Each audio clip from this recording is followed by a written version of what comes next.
നമ്മുടെ ജീവിതത്തിനകത്ത് നമ്മളെ ആരും അറിയുന്നില്ല, നമ്മളെ ആരും കാണുന്നില്ല എന്ന് പറയുന്നൊരു വ്യക്തിയാണോ നിങ്ങൾ? ഇന്ന് രാത്രി ഞാൻ പരിശുദ്ധ ആത്മാവ് നിങ്ങളോട് സംസാരിക്കുകയാണ്. വചനത്തിനകത്ത് എഴുതി വെച്ചിരിക്കുന്നൊരു ഭാഗമുണ്ട്. നഥനയേലിനോട് യേശു കർത്താവ് പറയുന്നൊരു പദം, നീ എന്നെ എങ്ങനെ അറിയുന്നു എന്ന് ചോദിച്ചപ്പോൾ പറയുന്നത്, നീ യുടെ കീഴിലിരുന്നപ്പോൾ ഞാൻ നിന്നെ കണ്ടു എന്ന്. നീ ഏത് സാഹചര്യത്തിനകത്തുകൂടെ കടന്നു പോയാലും, ദൈവമക്കളെ, നമ്മൾ ഏത് പ്രതികൂലത്തിനകത്തൂടെ കടന്നു പോയാലും നിന്നെ അറിയുന്നൊരു സ്വർഗമുണ്ട്, നിന്നെ അറിയുന്നൊരു കർത്താവുണ്ട്. ആരെല്ലാം നിന്നെ കണ്ടില്ലെങ്കിലും, ഒരുപക്ഷെ പലരും നിന്നെ കണ്ടില്ലെന്ന് നടിക്കുന്ന സാഹചര്യം വരാം. കണ്ടിട്ടും കണ്ടില്ലെന്ന് നിന്നെ ചേർത്ത് പിടിക്കേണ്ട പലരും നിന്നെ ചേർത്ത് പിടിക്കാത്ത സാഹചര്യം. പക്ഷെ അവിടെയെല്ലാം നിന്നെ കാണുന്നൊരു കണ്ണുണ്ട്. ആരും നിന്നെ സഹായിപ്പാനില്ലെന്ന് കരുതുന്ന വ്യക്തിയാണെങ്കിൽ ഇന്ന് പരിശുദ്ധ ആത്മാവിൽ ഞാൻ നിന്നോട് പറയാ, നിന്നെ കാണുന്നൊരു കർത്താവ്. നഥനയേലിനോട് പറയാ, നീ അത്തിയുടെ കീഴിലിരുന്നപ്പോൾ നിന്നെ ഞാൻ കണ്ടു. ഹല്ലേലൂയ. നമ്മൾ ഏത് സാഹചര്യത്തിനകത്തിരുന്നാലോ, രോഗത്തിനകത്താണോ, പ്രതികൂലത്തിനകത്താണോ, പ്രതിസന്ധിക്കകത്താണോ, ഇത് കാണുവാൻ നിന്നെ കാര്യമില്ല എന്ന് ചോദിക്കുന്ന സാഹചര്യത്തിലൂടെ കടന്നു പോകുന്ന ഒരു വ്യക്തിയാണെങ്കിൽ സ്വർഗത്തിലെ ദൈവം ഇന്ന് നിന്നോട് സംസാരിക്കുന്നു. നിന്നെ കാണുന്നൊരു കണ്ണുണ്ട്, നിന്നെ ചേർത്ത് പിടിക്കുന്ന ഒരു കർത്താവുണ്ട്, നിന്നെ താങ്ങുന്നൊരു പരിപാലിക്കുന്ന ഒരു കർത്താവുണ്ട്. സങ്കീർത്തനത്തിൽ എഴുതി വെച്ചിരിക്കുന്നു, 139 സങ്കീർത്തനത്തിനകത്ത് എഴുതി വെച്ചിരിക്കുന്നു, നീ സ്വർഗത്തിൽ കയറിയാൽ നീ അവിടെ ഉണ്ട്, പാതാളത്തിൽ എൻ്റെ കിടക്ക വിരിച്ചാൽ അവിടെയും നിന്റെ ഏത് സാഹചര്യത്തിനകത്തും നിന്നെ താങ്ങുന്ന ഒരു കരം. Hallelujah, hallelujah. ഞാൻ ആത്മാവിൽ വിളിച്ചു പറയട്ടെ, നിന്നെ പരിപാലിക്കുന്ന ഒരു കരമുണ്ട് കേട്ടോ. ഹല്ലേലൂയ. ആരും സഹായിപ്പാനില്ലെന്നോർത്ത് നിലവിളിക്കുന്ന ദൈവമക്കളോട് ഇന്ന് പരിശുദ്ധ ആത്മാവ് പറയുന്ന ഒരു പദമാണ്, നിന്നെ താങ്ങുന്ന ഒരു കരം. Hallelujah, hallelujah.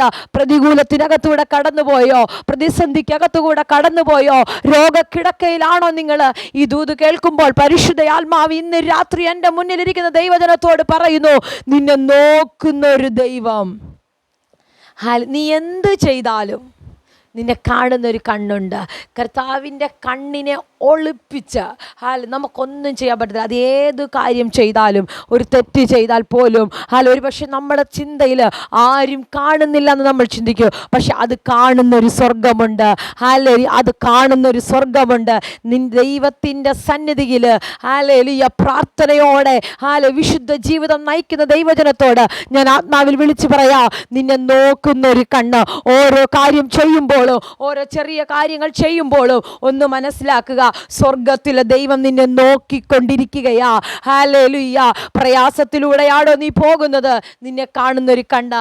ആ കണ്ണ് കണ്ടു കഴിഞ്ഞാൽ, ആ സ്വർഗം നിന്റെ വിഷയം കണ്ടാൽ, നിന്നെ നോക്കിയാൽ നിനക്കുള്ള പരിഹാരവും അതിനകത്തുണ്ട്.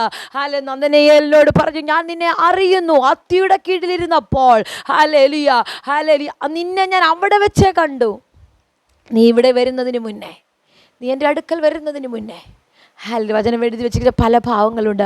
അമ്മയുടെ ഉദരത്തിൽ ഉരുവാകുന്നതിന് മുന്നേ നമ്മളെ അറിയുന്നൊരു കർത്താവുണ്ട്.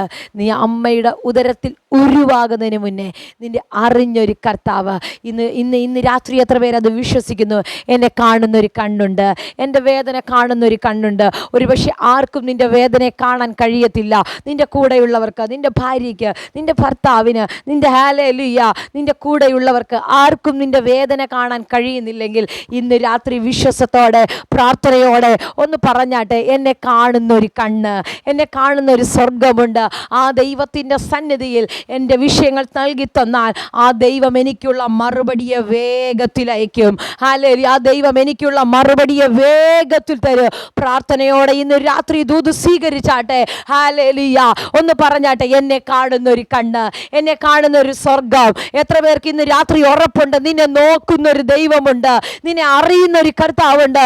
ഒരു പക്ഷെ നിന്റെ കൂടെയുള്ള ആരും നിന്നെ അറിഞ്ഞില്ലെങ്കിലും നിന്നെ അറിയുന്ന ഒരു കർത്താവ്. ആ കർത്താവിൻ്റെ കരങ്ങളിലേക്ക് നിങ്ങളെ ഒന്ന് സമർപ്പിച്ച് കൊടുക്കാൻ പറ്റുമോ? ഒന്ന് സമർപ്പിച്ച് കൊടുത്താൽ